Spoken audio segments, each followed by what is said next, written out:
32. 천전바구의 죽음과 동계의 대공세의 종료.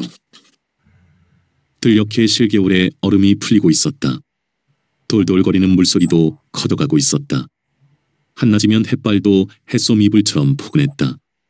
보리싹들의 초록빛이 나날이 짙어가고 있었다. 그러나 산속의 밤은 여전히 겨울이었다. 1월에 비하면 추위가 한결 누그러지긴 했지만 밤에는 불을 피우지 않으면 견디기가 어려웠다. 때마침 군 토벌대의 공세가 멈추어진 상태라서 빨치산들은 밤마다 마음 편하게 불을 피울 수가 있었다. 그들은 지난 공세 동안 혹한 속에서 불을 못 피운 것에 안갚음이라도 하듯 푸지게 모닥불을 피워댔다. 그러나 그들 앞에 닥친 심각한 문제가 있었다. 농가의 양식이 바닥날 계절이 되어 보투의 어려움이 시작되고 있었다. 앞으로 보리를 거둘 때까지 4달 동안은 갈수록 식량난에 빠질 수밖에 없었다. 그건 불가항력적인 난관이었다. 보투는 산에서 가까운 마을부터 시작해 왔으므로 날이 갈수록 멀리 나갈 수밖에 없었다. 산에서 멀어질수록 위험이 따르는 것은 더 말할 것이 없었다. 멀리 나갈수록 군경과 가까워지는 것이었다. 돌아오는 길에 매복에 걸릴 위험도 그만큼 많았다.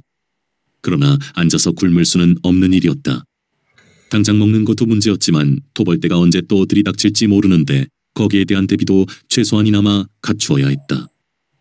저번 처음에 이래를 쉬고 공격이 들어왔는데 요번에도 또 그렇다면 인자 사흘이 남았어. 근데 우리가 못하는 양석은 한 대밖도 없어. 요런 빈주먹으로 공세를 또 당했다 하면 옴짝달싹 못하고 굶어 죽을 판이요. 그래서 하는 말인데 기왕지사 멀찍하니 나가야 될 판인 게 모동선을 돌아 담양 쪽으로 팍 내질러 보는 것이 우쭈겠소. 이태식이 대원들을 둘러보았다. 무장병력 100이 넘던 그의 부대원들은 60여 명으로 줄어 있었다. 그러나 연대가 전멸해버리거나 3분의 1로 줄어들어 버리는 것이 예사인 형편에 그가 60여 명을 확보하고 있다는 것은 대단한 일이 아닐 수 없었다. 이태식이 발휘해온 투쟁력과 함께 그 점은 벌써 도당의 격려를 받았던 것이다. 좋세라.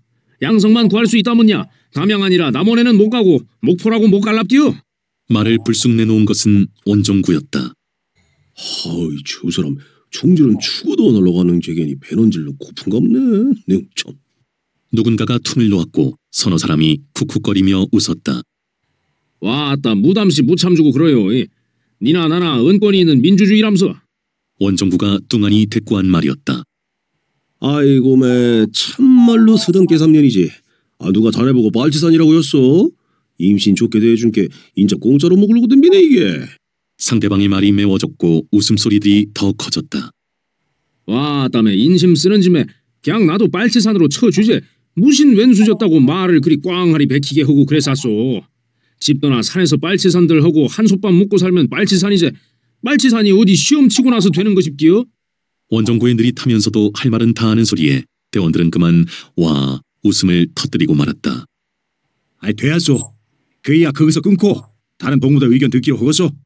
이태식은 말씨름이 더 꼬리를 무는 것을 막았다. 지기를 나는 이도저도 아니면 그러면 해교 운동장에 축구 볼이여 무엇이여? 원종구는 입술이 부어터져 구시렁거렸다.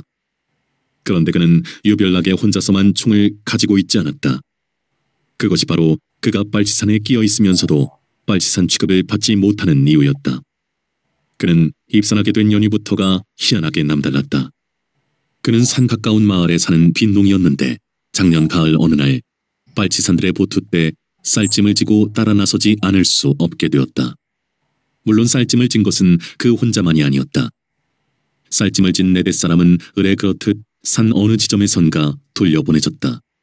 돌려보내면서 수고했다고 쌀 몇 대박씩을 나눠주었다. 빨치산한테 등짐질을 해주었다는 것만도 경찰에서 알면 그냥 넘어가지 않을 죄인데 쌀까지 얻어가지고 왔다는 것은 죄도 큰 죄가 될 일이었다. 그래서 그들은 입을 봉하기로 단단히 약조를 했다. 그 일은 무사하게 넘어가게 되었다. 그런데 그는 슬그머니 딴 생각이 들게 되었다. 등짐을 져주고 쌀을 얻어온 것이 아무래도 신기하고 그 대가가 쏠쏠해 일거리치고는 할만했던 것이다.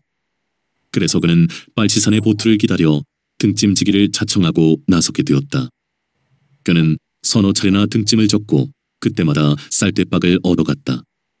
그런데 꼬리가 길면 밟힌다고 했던가 그는 누구의 입놀림에 의해선지 경찰의 의심을 받게 되었다. 경찰에게 잡혀가다가 도망을 쳐 산으로 빨치산을 찾아들고 말았다. 경찰을 피해 빨치산한테 피신해온 그는 웃음거리가 아닐 수 없었다. 그런데 더 웃음거리가 된 것은 그는 총이라면 질겁을 했다. 어찌나 겁이 많은지 총이라면 아예 만지지를 않으려고 했다. 그런 겁보가 빨치산의 등짐을 져다주고 살려고 한 똥배짱은 또 어디서 생긴 거냐며 대원들은 그를 웃음거리로 삼았다.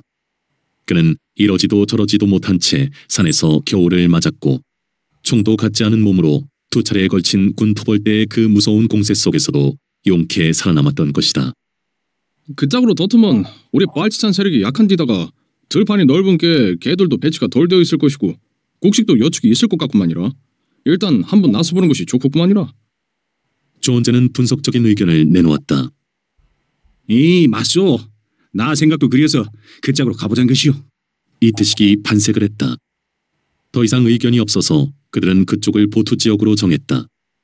그동안 후방부는 기능이 약화되어 보투는 부대별로 나설 수밖에 없었다. 이태식의 부대는 산자락을 밟으며 강행군을 시작했다. 밤사이에 일을 해내려면 왕복길이 빠듯했던 것이다. 서너 시간을 줄기차게 걸어 담양 언저리에 이르렀다. 날씨가 싸늘하게 추운데도 그들의 몸에는 땀이 끈적하게 내배 있었다. 어둠 속에서도 무성한 대나무 숲들이 담양인 것을 알려주고 있었다. 그들은 퇴로 확보가 용이하면서 규모를 갖추고 있는 마을 하나를 골라냈다. 먼저 마을 양쪽으로 정찰대를 내보냈다. 규모를 어지간히 갖추고 있는 마을에서는 무장한 치안대를 두고 있는 경우가 흔했던 것이다. 치안대도 야경꾼도 없구만이라. 정찰대의 보고였다. 아주 잘 되었소. 부대를 둘로 갈라 한 부대는 경비를 보고 한 부대는 보투를 하기로 하겠소. 보투는 한 집에 2사람씩 배치하고 경비 쓰는 대원들이 짊어질 것도 챙기도록 하시오. 이태식이 신속하게 명령했다. 부대가 반으로 나눠지고 곧 행동이 개시되었다. 둘씩 짝을 진 그들은 큰 집들부터 골라 담을 다 넘었다. 조원재도 문간치가 달린 집의 토담을 넘었다. 마당이 넓었고 지붕에 기와를 얹지 않아서 그렇지 안채는 꽤나 컸다. 쌀가마니 꽤나 쌓아놓고 사는 살림인 것을 금방 알아볼 수 있었다. 조원재의 눈길은 안채의 끝방에 박혀 있었다. 밤이 자정을 넘었을 텐데 불이 켜져 있었던 것이다. 장동무, 저 방에 누가 안 자고 있는갑소?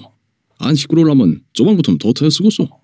조원재는 옆에 대원에게 속삭였다. 하모니라, 저 주둥이부턴 막아야지라. 자, 갑시다. 조원재는 총을 옆구리에 바짝 붙이며 발끝으로 걷기 시작했다. 마당을 가로질러 곧 토방에 이르렀다. 대돌에는 흰 고무신 한 켤레와 운동화 한 켤레가 나란히 놓여 있었다. 조원재는 운동화를 참 오랜만에 본다고 생각했다. 그때 불쑥 손이 내밀리더니 운동화를 집어들었다. 그리고 운동화가 자신의 눈앞으로 쑥 다가들었다. 조원재는 반사적으로 고개를 돌렸다. 옆에 장동무는 운동화를 빨리 집어넣으라는 손짓을 했다. 조원재는 똑같은 손짓을 상대방에게 해보이며 고개를 저었다. 그러자 그는 운동화를 조원재의 바지 주머니에다 쑤셔 넣었다. 그리고 자기는 고무신을 얼른 집어들더니 양쪽 바지 주머니에 한 짝씩을 쑤셔 넣었다. 조원재는 가슴이 찡 울리는 것을 느꼈다. 상대방이라고 운동화가 탐나지 않을 리가 없었다. 그런데 그는 서슴없이 양보를 하고 있었다. 그건 문화부 중대장에 대한 대접일 것이었다. 조원재는 장문태가 자기보다 나이가 많고 빈농 출신이라는 것을 생각해냈다. 자신은 학교 다니면서 얼마든지 신어본 운동화였다. 그는 이따가 운동화를 고무신과 바꾸리라고 작정했다. 조원재는 마루로 성큼 올라섰다. 장문태도 뒤따라 올라왔다. 조원재는 문고리를 슬그머니 잡아당겼다. 방문은 열리지 않았다. 총끝으로 방문을 툭툭 쳤다. 누구야? 방 안에서 울린 놀란 소리였다. 소리 크게 내들 말고 싸게 문 열어. 반손님인께. 조원재의 나지막한 대꾸였다. 아이고 매. 곧 숨이 막히는 듯한 소리가 들리고 조금 있다가 문골이 벗기는 소리가 났다. 조원재는 방문을 확 열어젖혔다. 속옷바람인 한 사내가 팔을 번쩍 치켜 올렸다. 조원재는 따스한 훈기를 느끼며 방 안으로 발을 들여놓았다. 겁에 들린 사내는 총구에 밀리며 뒤로 주춤주춤 물러서고 있었다. 방바닥에는 호롱불이 밝혀져 있었고 그 옆에는 책이 한 권 펼쳐져 있었다. 아랫목의 이불은 방금 사람이 빠져나온 흔적을 그대로 간직하고 있었다. 사내가 엎드려 책을 읽고 있었음을 보여주고 있었다. 심야 삼경의 독서라. 태평세월이로구나. 조은재는 사내가 대학생일 거라고 짐작했다. 학생이요? 조은재는 불쑥 물으며 검정 고무신 신은 발로 펼쳐진 책의 한쪽을 걷어올렸다. 예. 대학생이시요? 예. 책이 덮이고 조은재의 눈에 들어온 제목은 궤도 루팡이었다. 조은재는 일시의 비위가 확 상하고 말았다. 밤늦게까지 책을 읽고 있는 것에 대한 호감이 정반대의 감정으로 뒤집혀졌다. 이런 반동 새끼. 밥 배 터지게 처먹고 배돼지 아래목에 깔고 탐정소설 쪼가리나 읽고 자빠졌어. 조은재는 사내의 배에다 총구를 들이대며 내쏘았다. 늦자고 없는 새끼. 쌀 어딨어? 예. 아버지가 광열쇠를 갖고 있는데요. 즐겁을 한 사내가 부들부들 떨며 대답했다. 가! 너가 아버지 방으로! 조은재는 총끝으로 사내의 배를 푹 찌르며 턱짓을 했다. 아이고. 사내가 엉덩이를 뒤로 쑥 빼며 또 숨막히는 듯한 소리를 토했다. 삽새끼! 엄살 떠지 마라! 조은재는 사내의 장단지를 걷어찼다. 사내를 앞세우고 널찍한 마루를 타고 안방 쪽으로 갔다. 아버지, 얼른 일어나시오. 밤수님들이 오셨구만요. 아버지, 싸게 일어나라 깨라. 사내는 방문을 마구 흔들어댔다. 에? 무엇이야? 누구야? 방 안에서 울리는 당황한 소리였다. 아버지, 밤손님들이 왔다 깨라. 싸게 광수한테 내놓으시오. 지가 시방 제패 있은 게요. 무엇이오? 오면 내 새끼 어쩔거나. 방 안에서 거의 동시에 울리는 남녀의 목소리에는 이제 잠기운은 없었다. 방문이 금방 열렸다. 두 사람이 마루로 허둥지둥 나왔다. 있어, 쇠대 애가. 어둠 속에 쇠들 부딪히는 소리가 맑게 울렸다. 장동무, 이 사람 데리고 가서 쌀가마니 끌어내게 으시오. 조은재는 열쇠 꾸러미를 장문태에게 넘겼다. 싸게 움직이려. 핑핑 말 안 들으면 배꼽에 빵꾸 뚫어볼 것인게. 장문태가 총을 휘두르며 살벌하게 내질렀다. 야야, 이 양반들이 시키는 대로 싸게 해라. 목이 맨 여자의 다급한 말이었다. 잔소리 말고 자네들 싸게 밥상이나 챙겨. 남자가 여자한테 내쏘았다. 무슨 밥상을 챙겨라? 이 양반들 저녁밥 먹어야 할 거 아니오. 여러 행차를 했는데 저녁밥이나 지대로 먹었겠어?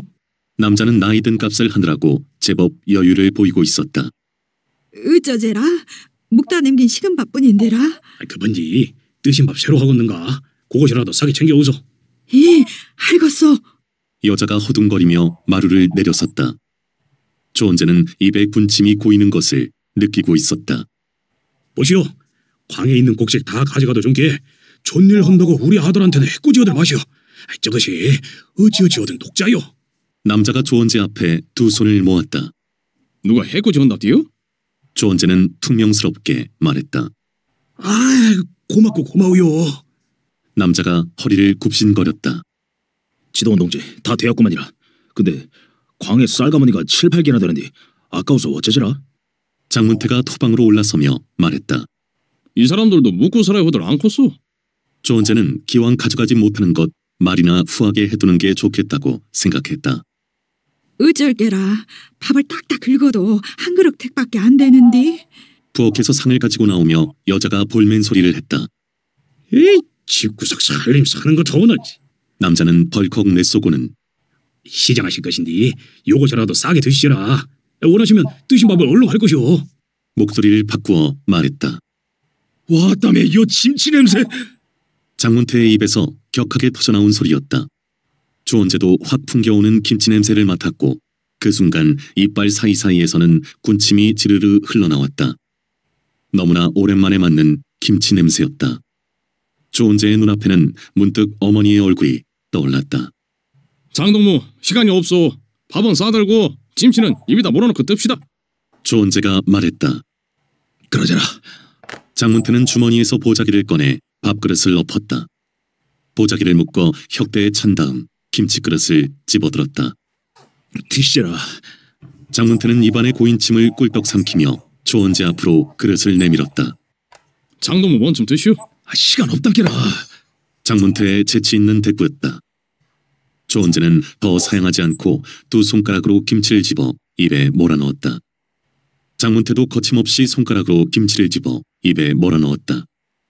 두 사람은 으석으석 김치를 씹기 시작했다. 조원재는 김치 맛에 취해 눈이 저절로 사르르 감겼다. 설이 지나 신맛이 감도는 김치는 유난스레 입맛을 돋우었다. 소금이 유일한 반찬인 산생활에서 그들에게 김치만큼 그리운 반찬도 없었다. 갈치 속젓으로 담은 잘 익은 김치를 마음껏 먹어보는 것이 모든 빨치산들의 꿈이기도 했다. 조원재와 장문태는 두 번째로 볼이 미어지도록 김치를 입에 몰아넣고 그릇을 비웠다. 두 사람은 김치를 씹어대며 토방을 내려섰다. 조원재는 고맙다는 인사를 하려고 했지만 입에 가득 찬 김치 때문에 말을 꺼낼 수가 없었다. 두 사람은 광 앞에서 쌀이 가득 찬 배낭 하나씩을 짊어졌다. 그리고 서둘러 대문을 나섰다. 그때였다. 나가거라! 썩 나가! 우리 집서 줄 건 아무것도 없다! 당장 나가라 이게! 뒤에서 들려온 외침이었다. 조원재와 장문태는 반사적으로 몸을 획 돌렸다. 그러나 그 외침이 무슨 뜻인지 조원재는 금방 깨달았다. 저 잡것을 펑 쏴불게라. 장문태가 성급하게 말했다. 아니요. 저건 우리를 해코지하려는 소리가 아닌 것이오. 경찰들이 조사 나올 때를 생각해서 우리한테 아무것도 준 것이 없다는 것을 옆에 집들에 미리 광고하는 것이오. 조원재는 장문태를 끌어당기며 빠르게 설명했다. 그것이 그리 되는 게라? 갑시다. 싸게.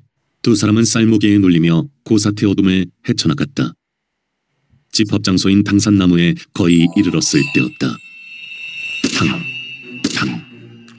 어디선가 총소리가 두 방 울려 퍼졌다. 어둠 속에서 갑자기 울리는 총소리는 유별나게도 요란하고 컸다.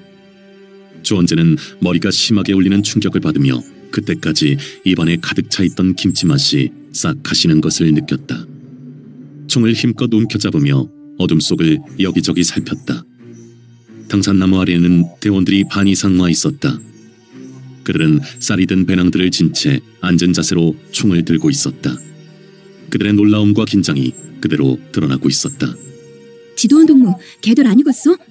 강경이가 조원재 옆으로 다가오며 목소리가 급했다. 금미요. 총소리가 다 안 나는 것이 이상스럽소. 혹시 우리 대원이 오버했는지도 모르겠소? 조원재는 침착해지려고 했으며 사태 파악을 하려고 했다. 누가 오바랬더라도 위험해요. 싸게 떠야지. 그렇잖아. 그 대장이 올 것이오. 두 사람은 더 말을 하지 않았다. 묵직한 배낭을 짊어진 대원들이 허둥지둥 모여들고 있었다. 조원재는 시간을 아끼기 위해서 미리 인원 파악을 해나갔다. 이태식이 경비조를 이끌고 돌아왔다. 총소리가 우리 쪽에서 났는데 어쩐 일이오?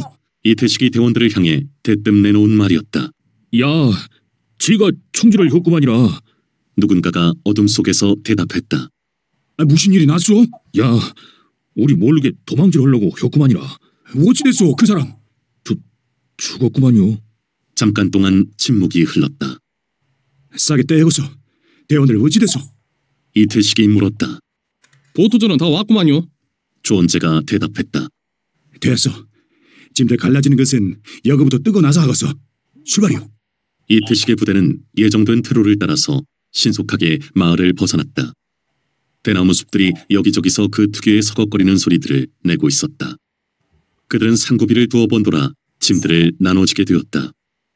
어쨌거나 보트에서 사람을 죽이면 인심이 사나워지는지. 이태식의 침통한 말이었다. 인심을 잃게 되는 것도 그렇고 군경의 역선전 재료로 이용되는 것도 그렇고 좋을 것이 아무것도 없었다. 그렇다고 의심스러운 짓을 한 자를 없앤 대원을 책할 수도 없는 일이었다. 조원재는 이태식의 마음을 다소나마 가볍게 해줄 무슨 말을 찾아내지 못하고 있었다. 그들은 새벽녘에 무등산의 백아산 쪽 기슭에 도착했다. 그들은 중대별로 자리를 잡고 불을 피웠다. 새벽의 추위도 매운 데다가 강행군을 멈추자 몸에 끈끈하게 밴 땀이 식으면서 추위가 엄습했던 것이다. 불은 그냥 모닥불을 피웠다. 입산 초기에 자주 피웠던 구들불은 상황이 불안해지면서 차츰 피울 수 없게 되었다. 구들불은 준비가 번거로웠고 하룻밤이라도 안전하게 잘 수 있을 때 피우는 것이었다. 구들불은 땅을 한 자 정도의 폭과 깊이로 길게 파내고 그 구덩이에다 불을 피웠다. 나무들이 다 타서 불덩이만 남으면 그 구덩이를 중앙으로 잡아 천막을 쳤다. 그리고 구덩이에는 얄팍한 돌들을 걸쳤다. 그러면 불기운으로 천막 안이 훈훈해지면서 돌들은 열기를 뿜어 그대로 구들장이 되었다. 대원들은 양쪽으로 갈라져 누워 발들은 모두 구들장을 따라 나란히 모았다. 그렇게 눕게 되면 발만 따뜻한 것이 아니라 땅에도 열기가 스며 장단지까지는 따스함을 느낄 수 있었다. 구들불을 피우고 자면 잠도 달았고 아침에 일어나면 몸도 가뿐가뿐했다. 그 구들불을 피우는 방법은 일찍이 전남의 굿발치들이 고안해서 써먹게 됨으로써 전북과 경상도로 퍼져나간 것이었다. 조원재는 모닥불이 활활 타는 것을 보다가 깜빡 잠이 들었다. 그는 잠이 좀 많은 편이었고 짧은 시간에 깊은 잠을 자는 남다른 능력을 가지고 있었다. 그래서 담배를 피우지 않는 그는 대원들이 담배를 피우는 동안에 코까지 골며 깊은 잠에 빠지기가 예사였다. 담배를 다 피운 대원들이 흔들어 깨우면 그는 눈을 감은 채 한 대 썩 더 피우지. 하고는 했다. 그래서 그의 또 하나의 별명은 한 대 썩 더 피우제였다. 그런데 그는 그렇게 깊이 자다가도 일단 눈을 떴다 하면 언제 잤느냐 싶게 큼직한 눈이 또릿또릿해져 기민하게 움직였다. 그 산속에서 일어나는 변화에 대해 제일 신기해하고 이해할 수 없어하는 사람이 강경이었다. 그녀는 뱃속에서부터 빨치산으로 타고난 별난 체질이라고 결론짓고 말았다. 사실 조원재 자신으로서도 속 시원한 해명을 할 수 없는 처지라서 그녀의 결론에 동의할 수밖에 없었다. 불이야! 불! 싸게 꺼! 싸게! 지도원 동지 아니라고! 조원재의 손바지에 불이 붙고 있었고 4-5명의 대원들이 달려들어 불을 끄느라고 소란을 일으켰다. 잠결에 다리를 잘못 뻗어 불이 옮겨 붙은 모양이었다. 조원재는 그것도 모르고 잠이 들어 있었다. 불을 끄는 소란에 조원재는 부시시 눈을 떴다. 어찌 요리 야단들이여. 조원재의 잠 덜 깬 소리였다. 지도원 동무 옷에 불이 붙었었소. 조금 늦었더라면 큰 탈 날 뿐이었어. 어디 진대 없어? 대원들이 입을 모았다. 에이, 다다더니 좋은디. 조금 이따가 끄지. 그가 눈을 껌뻑거리며 한 말이었다. 군 토벌대의 제4차 작전이 시작되었다. 그것은 3차 작전과 마찬가지로 전남북 도당 지역과 지리산 일대에 걸친 것이었다. 그러나 도당과 지리산의 빨치산들 입장에서는 각기 3번째 당하는 공세였다. 4차 공세를 맞는 빨치산들의 기세는 3차 때와는 달랐다. 1월의 혹한에 비하면 2월의 추위는 그들에게 별다른 위협이 될 수 없었던 것이다. 추위의 혹독한 속박에서 어느 정도 풀려나게 된 그들은 그만큼 기동력을 발휘해가며 토벌대에 대응해 나갔다. 그러나 그들에게는 날씨의 덕을 보게 된 것과는 반대로 새로운 어려움이 생겼다. 추위보다 더 가혹한 복병이 그들 앞에 나타난 것이다. 그 뜻밖의 복병은 보아라 부대와 사찰 빨치산이었다. 그 두 가지 복병은 모두 투항한 빨치산들로 이루어져 있었다. 보아라 부대는 남원군 전투사령부에 소속되어 지리산 토벌대의 길잡이 노릇을 했고 사찰 빨치산들은 각 경찰서의 사찰계에 소속되어 각 지역 토벌대에 앞장을 섰다. 그들은 목숨과 지난날의 산생활과를 맞바꾼 자들이었다. 그래서 그들은 빨치산들의 퇴로를 미리 차단시키게 하거나 매복을 치게 했고 비상선을 기습하게 하거나 접선 장소를 포위하게 했고 환자트나 비트를 손가락질해서 공격하게 만들었다. 이 뜻밖의 사태로 빨치산들이 입는 피해는 엄청났다. 이해룡의 부대에서 보아라 부대의 배신 행위를 파악한 것은 군작전이 중반으로 접어들고 있는 2월 15일경이었다. 그때는 이미 환자트 거의가 공격을 당한 뒤였다. 어디서나 소수의 배신자들은 있게 마련이요. 그런 자들을 미리 색출 처단하지 못한 우리의 불찰이 반성되어야 하오. 그리고 이미 적이 되어버린 그 자들을 당장 박멸할 수 없는 한 감정은 무용지물이요. 우리가 그 자들에게 보복하는 길은 우리가 모든 것을 새롭게 일신시켜 그 자들이 아무 쓸모가 없게 만들어버려 적들이 그 자들을 없애게 하는 방법뿐이요. 김범준 소장의 침착하고 냉정한 말이었다. 그래서 첫 번째 대두된 안건이 전혀 다른 골짜기로 이동을 하자는 것이었다. 그러나 그건 곧 취소되었다. 다른 도당과의 관계가 무너지고 지리가 익숙하지 못하면 오히려 예상하지 못한 피해를 입을 위험이 있었던 것이다. 두 번째로 제시된 의견이 지역을 그대로 지키면서 모든 투쟁 방법을 바꾸자는 것이었다. 그 의견을 채택하기로 결정하고 모든 것을 전면적으로 바꾸게 되었다. 선의원들의 비밀 루트가 바뀌었고 그에 따라 접선 장소가 바뀌었으며 부대의 이동선과 함께 비상선들도 바뀌었다. 그러자니까 그들의 고생은 갑절로 커졌다. 씨부랄 놈들, 좆대감지단 새끼들이 잔생에 해먹을 짓거리가 없어서 동지들 팔아먹고 죽이는 짓거리로 나설 것이요? 5살 6실을 여서 죽일 놈들이지. 하몬, 그것들이 어디 인종이요? 짐승반도 못한 개 잡녀러 것들이지. 참말로 그것들 잡히기만 하면 나손으로 기영씨 5살 6실을 하고 말 것이오. 헤이, 가당 찬수 5살 6시. 그런 인두껍을 쓴 새끼들은 이마박에서부터 발끝까지 하루에 한 치씩 포를 떠감수로 지놈들이 진 죄를 뼛속까지 애리고 시리게 알게 혀서 수십 날로 죽여야써. 그거 좋아요. 그런 싹수머리 없는 새끼들이 이름을 붙여도 부하라 부대가 무엇이여? 부하라 부대. 아이 보라니 뭐를 보라는 것이여? 지그놈들 그 잘난 꼬라지 보고 우리 보고도 그리 되라는 것인가? 호로 개 쌍녀로 새끼들. 그들은 몇 명씩 모여 앉으면 느래 보아라 부대에 대해 이렇듯 분노를 터뜨리고 징후를 끓였다. 그러나 보아라 부대원들은 쉽게 잡히지 않았다. 그럴수록 그들의 눈은 계급 없는 국방군복을 입은 보아라 부대원들을 찾아 번뜩거렸다. 지리산의 2월은 1월에 비해 맑은 날이 많았다. 햇볕이 오래 머무는 남쪽 골짜기에 양지 바른 등성이의 눈은 녹아내리기도 했다. 바람이 없는 날 한낮의 햇볕은 졸음이 올 정도로 포근했고 언뜻 봄이 아닌가 착각을 일으키기도 했다. 그러나 해가 떨어지면서부터는 어김없이 추위가 기승을 부리기 시작했다.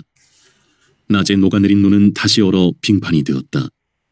그러다가 날이 돌변해 앞이 막히도록 눈발을 퍼부어대기도 했다. 비행기는 날마다 쉬지 않고 비라를 뿌려댔다. 그리고 귀순 권고 방송도 계속되었다. 그 방송에서 보아라 부대에 대한 선전도 나왔다. 주저하지 말고 어서 귀순해 보아라 부대원들처럼 자유대안의 품에 안겨 승공전선의 일꾼으로서 충성을 다하고 새 마음 새 뜻으로 새 인생을 설계하라는 내용이었다. 어떤 빨치산들은 그런 방송을 하는 비행기를 향해 총을 갈겨대는가 하면 욕을 퍼부어대며 감자를 먹이기도 했다. 감자는 주먹 하나만 먹이는 것이 아니라 두 손, 두 다리를 동원해 차례로 먹이고 그것도 모자라 나중에는 머리통으로도 먹여댔다. 지리산에서와 마찬가지로 도당의 빨치산들도 사찰 빨치산에 대한 증오와 분노가 뜨거웠다. 사찰 빨치산들이 하는 일도 보아라 부대원들과 다를 것이 없었던 것이다. 어스름이 내리고 있는 속에서 하데치의 부대는 토벌대 2개 소대에게 쫓기고 있었다. 포위를 뚫고 다음 산으로 붙으려는데 갑자기 나타난 다른 부대의 공격을 받고 뒤로 밀리다 보니 산줄기를 잃고 산밭이 있는 야산들 사이에 놓이게 되었다. 그것을 기회라고 생각하는 모양으로 토벌대는 세차게 추격을 가해오고 있었다. 하데치도 위기를 느꼈다. 토벌대를 따돌릴 뾰족한 방법이 없이 그대로 쫓기기만 하다가는 또 앞을 차단당하면서 포위당할 위험이 컸던 것이다. 토벌대의 통신망은 그런 의외의 상황을 곧잘 만들어내고는 했다. 그런 궁지에 몰리기 전에 무슨 방법을 써야 한다고 생각하고 있는 하데치의 마음은 초조하기만 했다. 이쪽이 51명이니까 토벌대 2개 소대하고는 한바탕 맞붙어서 결판을 낼 수도 있었다. 그러나 승산 있는 싸움을 벌일 만한 지형지물을 찾아내지 못하고 있었다. 하데치는 부대원들을 이끌고 야산 구비를 돌았다. 그때 그의 눈이 커졌다. 되었어. 그의 입에서 터져나온 소리였다. 그의 눈에 띈 것은 초가집 2채와 그 뒤로 펼쳐진 대밭이었다. 동무들, 저 대밭에서 개들하고 한바탕 겨야겠소. 날도 침침해지고 대밭 싸움이야 개들이 우리 당할 수가 없을 게로. 맘들 단단하니 무엇이오? 하데치가 기운차게 외쳤다. 그 목소리가 나를 굶은 사람이라고 할 수가 없었다. 하데치의 부대는 이제 쫓기는 쪽이 아니라 유인하는 쪽이 되어 있었다. 하데치의 명령에 따라 밭두렁에 의지한 그들은 토벌대를 향해 총을 쏘기 시작했다. 상황이 바뀌자 토벌대들도 신속하게 흩어지며 응사를 해왔다. 토벌대의 타동소총이 숨가쁘게 총소리를 토해내고 있었고 그것을 엄호삼아 토벌대들은 진격을 해오고 있었다. 토벌대들은 병력과 화력의 우세를 믿는 탓으로 언제나 공격이 적극적이었다. 하데치의 부대는 대밭을 향해 조금씩 뒷걸음질을 했다. 그들이 물러설수록 투벌대들은 더 적극적으로 공격을 가해왔다. 날은 꽤나 어둑어둑해져 있었다. 동무들 모두 대밭으로 들어가시오. 마침내 하데치가 명령했다. 기다리고 있던 빨치산들은 삽시간에 대밭으로 자취를 감추었다. 그들은 발밑을 조심해가며 대밭 중간쯤까지 이동했다. 대밭을 제멋대로 걸었다가는 대를 쳐내고 남은 밑동에 발바닥을 찔리기 일쑤였다. 그 끝은 대창과 똑같이 날카로워서 한번 찔렸다 하면 발바닥이 찢어져 피가 흐르는 상처를 냈다. 아이들이 뭣도 모르고 대밭에서 뛰다가 밑동을 밟아 그 끝이 발을 뚫고 발등까지 솟기는 일도 덜어 있었다. 그래서 밤에 대밭에 들어가는 것은 금물이었고 도둑놈도 대밭으로는 쫓지 않는 법이었다. 대밭은 한결 더 어두웠다. 그들은 가로로 땅바닥에 다 엎드렸다. 그리고 총들을 겨누었다. 대밭에서 총격전을 하는 것은 양쪽이 서로 어려운 일이었다. 우선 대들이 무질서하게 서 있어서 낮에도 시야의 방해가 심했다. 거기다가 촘촘하게 선 대나무들은 총알의 진로를 방해했다. 동그란 대나무에 부딪힌 총알들은 제멋대로 방향을 바꾸어 버렸다. 흔한 일은 아니었지만 어떤 총알은 대나무를 빙그르르 감고 돌아 쏜 쪽으로 되날아오는 경우도 있었다. 재수가 없으면 자기가 쏜 총알에 자기가 맞아 죽을 수도 있는 것이 대밭 전투였다. 그래서 대나무 밭에서 싸울 때는 땅바닥에 바짝 엎드려 사격은 약간 높게 가하는 것이 상책이었다. 서서 움직이다가는 어떤 총알에 맞아 죽을지 모를 일이었다. 대밭 전투는 화력전이 아니라 경험전이었다. 토벌대가 총을 난사에 대며 대밭으로 밀려들기 시작했다. 사격! 개시! 하데치가 명령했다. 대밭에는 서로 쏘아대는 총소리가 진동했다. 총알에 맞은 대나무들이 비명 비슷한 이상한 소리를 내며 떨어댔다. 그 바람에 대나뭇잎들이 서로 엇갈리며 몸을 비벼대는 소리들이 소란스럽게 일어났다. 그리고 몸을 낮추지 않은 토벌대 쪽에서 비명들이 울렸다. 빨치산들이 쉴 새 없이 총을 갈겨대고 있는 가운데 강동기와 천정바구는 각기 10명씩의 대원들을 데리고 왼쪽과 오른쪽으로 빠지고 있었다. 좌우 협공을 가할 계획이었다. 상대방들이 전열을 가다듬기 전에 치르는 것이 하데치의 생각이었다. 천정바구는 비어있는 초가집을 등지고 토벌대에게 사격을 시작했다. 그 반대편에서는 강동기가 공격을 해대고 있었다. 토벌대는 대밭 속에 갇힌 데다 3면 공격을 당해 이중으로 공경에 빠지게 되었다. 토벌대 쪽에서는 비명과 아우성이 뒤엉키고 있었다. 호위다! 후퇴! 후퇴! 이런 외침도 터지고 있었다. 토벌대들은 자동소총을 난사해 대는 가운데 후퇴를 해대고 있었다. 천전바구와 강동기는 그 뒤를 따라붙고 있었다. 대열이 흩어져버린 토벌대들은 짙어진 어둠 속으로 제각기 내달리고 있었다. 하데치는 연락병을 띄워 천전바구와 강동기의 추격을 막았다. 대밭에 죽어 자빠진 개들한테 건빵이고 멋이고 묵을 것이 있을 것인데. 누군가가 한 말이었다. 모다 가서 몇이나 죽었는지 조사하고 먹이고 먹을 것이고 챙겨보시오. 하데치는 대원들에게 지시했다. 그리고 자신은 천전바구와 강동기가 돌아오기를 기다리고 있었다. 토벌대 사망자는 모두 16이었다. 대원들이 모아온 전리품들 중에는 과연 건빵이며 담배며 캐러멜 같은 것들이 있었다. 하데치는 출발에 앞서 인원 점검을 시켰다. 그런데 2명의 결혼이 생겨 있었다. 그때서야 하데치는 이 대대장의 모습이 보이지 않는 것을 알았다. 싸게 유동지를 찾으시오. 유동지! 하데치는 가슴이 덜컥 내려앉으며 서둘러댔다. 이 대대장은 머리에 관통상을 입은 채 대밭에 죽어 있었다. 하데치는 그를 붙들고 한동안 멍하니 앉아 있었다. 그의 죽음이 너무나 허망하고 기막혔던 것이다. 그는 특이한 경력을 가진 구빨치였다. 제주도 4.3 투쟁에 나섰다가 체포되어 재판을 받고 목포 형무소에서 복역하다가 1949년 9월에 대탈출 사건 때 검거를 피해 입산한 사람들이 몇 명 있었다. 그는 그 중에 한 사람이었다.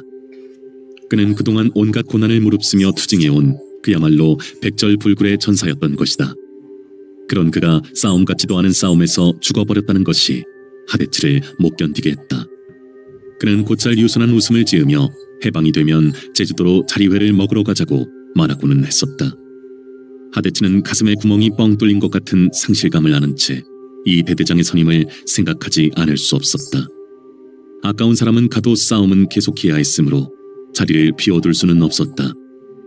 그는 천전바구와 강동기를 놓고 밤새껏 고심했다. 천전바구는 강동기보다 나이가 어렸고 강동기는 천전바구보다 투쟁 경력이 모자랐다. 그러나 통솔력이나 투쟁력은 두 사람이 다 눈금을 읽을 수 없도록 근수가 어슷비슷했다. 하대치는 새벽녘이야 마음을 정해 먼동이 터오는 것을 보고 연락병을 지구사령부로 보냈다. 사령부도 상황에 따라 떠돌고 있는 입장이라서 이동이 있기 전에 빨리 일 처리를 해야 했다. 햇발이 퍼지기 전에 연락병은 돌아왔다. 사령부에서는 하대치의 생각을 그대로 받아들여 결정을 내리고 있었다. 하대치는 곧 대원들을 집합시켰다. 동무들, 지금부터 당의 결정은 이 대대장을 발표하겠소. 이 대대장의 천전바구 동무, 천전바구 동무가 맡았던 중대장은 외서택 동무로 결정되었소. 어메 어쨌거나 저것이 무슨 소리다냐? 너무 느닷없는 발표에 놀란 외서택의 입에서 터져나온 소리였다. 조용히 하시오. 발표 다 안 끝났은께. 하대치가 냉엄하게 일갈하고는 당의 결정을 모든 대원들은 박수로 환영하고 앞으로 새로 임명된 간부들을 중심으로 더 합심해서 해방 투쟁에 나서기를 바라겠소. 그는 박수를 치기 시작했다. 대원들이 다 함께 박수를 치기 시작했다. 아침 햇살 속에서 대원들의 박수를 받고 있는 천전바구와 외서택의 거칠고 마른 얼굴에는 더없이 밝은 웃음이 피어나고 있었다. 하대치는 천전바구와 강동기를 놓고 고심한 끝에 결국 투쟁 경력 우선의 원칙을 따랐던 것이다. 그 점을 이따가 따로 강동기에게 일깨우려고 그는 생각하고 있었다. 나 같은 놈한테는 택없이 과만한 자리잖아. 천전바구가 못내 쑥스러워하고 겸손해하며 대원들에게 밝힌 소감이었다. 그러나 그는 속으로 외치고 있었다. 염상진 대장님, 지를 참 보시오. 지가 요렇게는 대대장이 되었구만이라. 앞으로 더 열렬한 이 투쟁에서 지도 기현씨 대장님 명치로 될라는 마요. 나가 요런 출세하려는 것이 아니었는데 우리 남편 체면 안 깎았은 게 다행이구만요. 외서택이 눈물을 찍어내며 한 말이었다.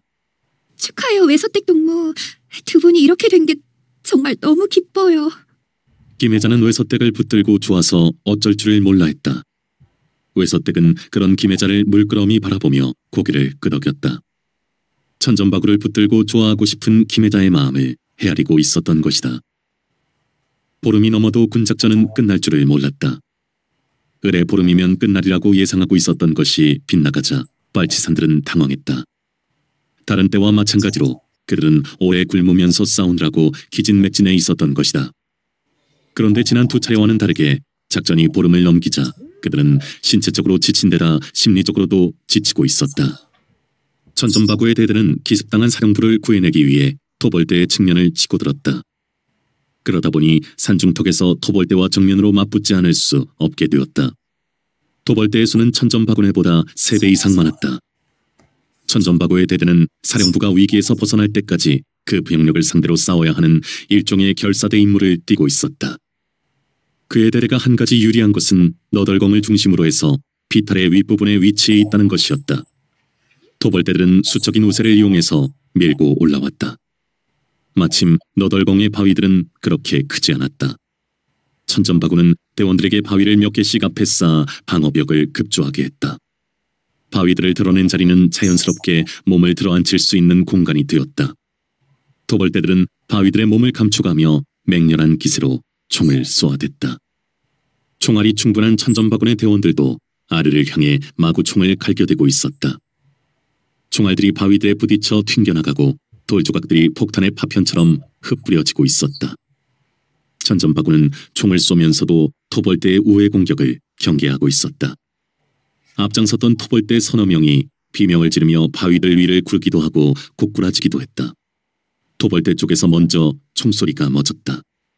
천전바구도 사격을 중지시켰다. 총소리들이 멎자 산에는 갑자기 한밤중 같은 정막이 밀려들었다. 천전바구는 숨을 들이켰다. 그런 깊은 정막은 수없이 경험하는 것이면서도 전혀 익숙해지지 않고 언제나 괴이쩍고 생소했다. 토벌대 쪽에서 뭐라고 외치는 소리가 들려왔다. 천전바구는 귀를 기울였다. 그러나 알아들을 수 없는 소리였다. 새로운 작전 지시겠거니 생각했다. 동무들 조금만 더 견디시오. 곧 연락방이 오면 뒤통생이로 빨딱 넘어갈 것인게. 천전바구는 대원들을 향해 의식적으로 여유있게 웃어 보이며 말했다. 외서댁과 눈길이 마주쳤다. 머리에 붉은 띠를 질끈 동여맨 그녀는 눈을 찡긋해 보였다. 토벌대들이 다시 사격을 시작했다. 산의 정막이 산산이 깨져나가면서 산울림이 파도로 일어났다. 천전바구도 사격 명령을 내렸다. 총소리들은 더욱 요란하게 뒤엉켰다. 양쪽에서 사격이 한창 불붙고 있었다. 대대장 동무, 저거 보시오. 예. 맨 놈이 기올라오고 있어. 예. 외서댁이 저쪽에서 소리쳤다. 천전바구는 아래를 주시했다. 토벌대 대여섯 명이 납작 엎드려 바위들 사이사이에 몸을 숨겨가며 기어오르고 있었다. 그들은 총도 가지고 있지 않았다. 천전바구는 그들이 수류탄 공격을 하기 위한 돌격대라는 것을 금방 알아챘다. 그리고 정신없이 사격을 해대는 것은 그들을 엄호하는 동시에 이쪽의 눈을 속이기 위한 것이라는 사실도 알 수 있었다. 천전바구는 먼저 공격을 하기로 했다. 동무들 앞에 쌓인 바우땡이들을 각 단지게 밑으로 굴리시오. 그건 천전바구가 가끔 써먹는 방법이라서 대원들은 그 명령을 금방 알아듣고 사격을 중지했다. 그리고 바위들을 굴려내리기 시작했다. 수십 개의 크고 작은 바위들이 바위 투성이인 너덜공 위를 굴러내리며 서로 부딪혀 튕겨오르고 깨지며 처박히기도 하고 구르는 바위에 부딪혀 엉뚱한 바위가 굴러내리기 시작하고 삽시간에 바위 사태가 일어나고 있었다. 토벌대 쪽에서 사격이 뚝 그치며 외침들이 터지기 시작했다. 그리고 비명과 아우성이 요란했다. 그때였다. 오른쪽에서 갑자기 총소리들이 터져올랐다. 기습이다! 천전바구가 외치며 총을 들었다. 그러나 때는 너무 늦어 있었다. 토벌대 20-30명이 총을 갈겨대며 몰려오고 있었다. 거기에 대응해 전열을 바꿀 여유가 없었다. 전열을 바꾸다가는 전멸할 것 같았다. 천전바구는 순간적으로 외쳤다. 후퇴! 후퇴! 외짝으로 후퇴! 그의 대원들이 허둥지둥 너덜공 위를 뛰기 시작했다. 총알들이 바위에 부딪히며 돌조각들을 튕겨 올렸다. 대원 하나가 비명을 토하며 바위들 위에 곤두박였다. 동무! 이동무! 천전바구가 달려가 그 대원을 붙들어 일으켰다. 그리고 서너 발짝 옮겼다. 동무들! 천전바구가 이렇게 외치며 비틀비틀 하다가 총구와 붙들고 있던 대원을 놓치며 푹 고꾸라졌다. 안 돼요, 천동무! 여자가 부르짖으며 천전바구에게로 내달았다. 그 여자는 천전바구를 일으켰다. 그리고 꼭 남자들이 하듯이 상대방을 양쪽 어깨에 걸쳤다. 그러는 동안에도 너덜공 위에는 총알들이 빗발치고 있었다. 천전바구를 어깨에 걸친 그 여자는 비척거리며 너덜공을 벗어나고 있었다. 너덜공을 다 벗어나 몇 걸음 옮겼을 때였다. 그 여자는 날카로운 비명을 지르며 천전바구와 함께 무너져 내렸다. 저것이 누구 소리요? 그들의 앞서 너덜공을 벗어나 뛰고 있던 외서댁이 획 돌아섰다. 아니, 저것이! 천전바구와 김혜자가 쓰러져 있는 것을 발견한 외서댁의 눈이 뒤집혀졌다. 그녀는 그들을 향해 뛰려고 했다. 안 돼요! 외서댁 동무도 죽소! 뒤따라오던 대원이 외서댁의 팔을 낚아챘다. 이건 너시오! 외서댁이 팔을 뿌리쳤다. 대장들이 다 죽어불면 우리는 어쩔 것이오! 그 대원이 소리쳤다.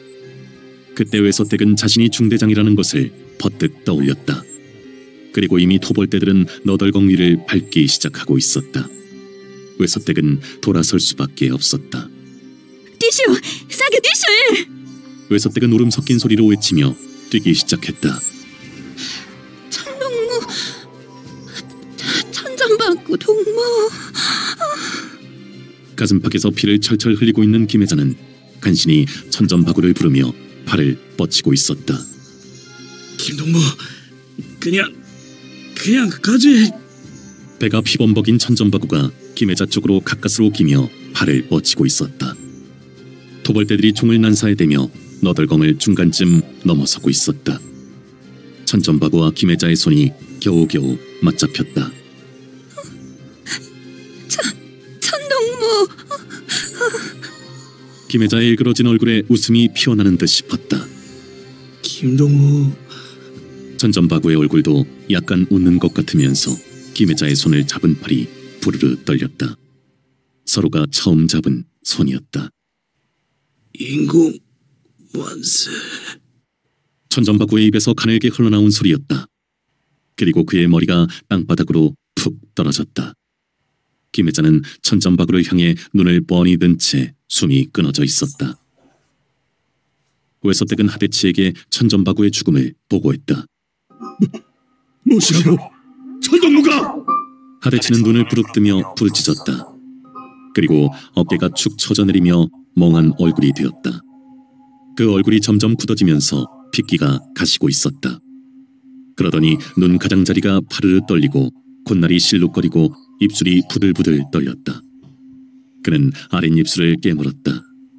그의 눈에 눈물이 가득 찼다. 그는 돌아섰다. 그의 넓고 두꺼운 어깨가 들먹거리기 시작했다. 대원들은 그의 뒷모습을 보며 모두 눈시울을 적시고 있었다. 그러면서 대원들은 천전바구를 새삼스럽게 떠올리고 있었다.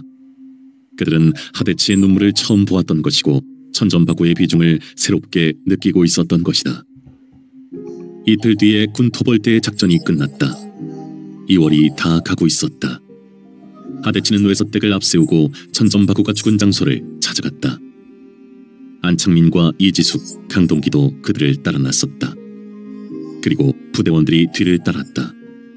손을 맞잡은 천전바구와 김혜자의 시체는 너덜공 옆에 그대로 놓여 있었다. 두 남녀의 그 예사롭지 않은 모습에 직감적인 반응을 나타낸 건 이지숙이었다. 두 동무가 좋아하는 사이였나요? 이지숙은 외서댁에게 낮고 빠르게 물었다. 그래제라 이승서 못 이뤘듯 자승으로 감서 이런 신이구만요. 외서댁의 목이 메었다. 이지숙은 눈물을 찍어냈다. 대원들이 안창민의 지시에 따라 시체 옆에서 대여섯 걸음 떨어져 있는 큰 소나무 아래 구덩이를 팠다. 하대치와 안창민이 천전바구의 머리 부분을 들었고 이지숙과 외서댁이 김혜자의 머리 부분을 들었다. 그리고 다른 대원들이 두 사람의 몸을 받쳐들었다. 두 주검을 정성스럽게 받쳐들면서 그들 모두는 마른 풀들 아래서 새싹들이 파릇파릇 돋아오르고 있는 것을 보았다. 두 사람의 맞잡은 손은 구덩이로 옮길 때도 구덩이 안에 눕혀지면서도 부러지지 않았다. 구덩이에 다시 흙이 채워지는 동안 안창민은 준비해온 한지에 붓글씨를 썼다. 천전바구 김혜자 두 동지의 묘. 그 비문은 소나무의 껍질을 벗기고 그 속살을 깎아낸 자리에 붙여졌다. 속살을 깎아낸 자리에는 송진이 내배 있어서 한지는 풀칠이라도 한 것처럼 찰싹 달라붙었다.